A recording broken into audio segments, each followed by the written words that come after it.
साथीहरू, मध्यराती राजासँग काङ्ग्रेसका कार्यवाहक सभापति पूर्णबहादुर खड्काले भेटेको यो फोटो यति बेला सामाजिक सञ्जालमा जताततै भाइरल भइरहेको छ। यो सीसीटीभीबाट क्याच गरिएको फोटो हो। तर काङ्ग्रेस, एमाले, माओवादीहरू आज तपाईँ हामीभन्दा धेरै राजा ल्याउन उनीहरू पहिला आतुर छन्।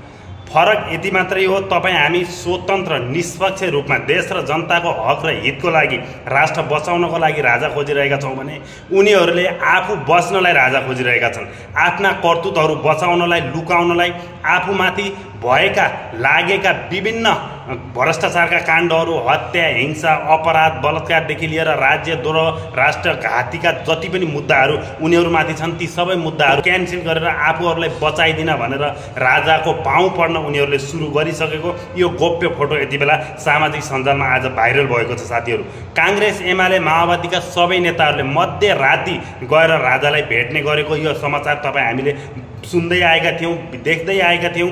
र यो फोटो काङ्ग्रेसका कार्यवाहक सभापति, अब सभापति बन्ने दाउमा नै छन् पूर्णबहादुर खड्का, र उनले चाहिँ राजासँग गोप्य मध्यराती गएर यसरी भेटेको फोटो आज सामाजिक सञ्जाल तताइरहेको छ। साथीहरू, यो फोटोले राजा ल्याउनुलाई तपाईँ हामीलाई भन्दा पनि धेरै हतार चाहिँ काङ्ग्रेसलाई छ। तर फरक यति मात्रै हो, उनीहरू आफू बच्न चाहन्छन् भने हामीले देश र जनता बचाउन खोजिरहेका छौँ। यो फरक चाहिँ बुझ्न अब एकदमै आवश्यक छ। राजा आउँछन्, जति सक्यो छिटो ढिलो राजा आउँछ।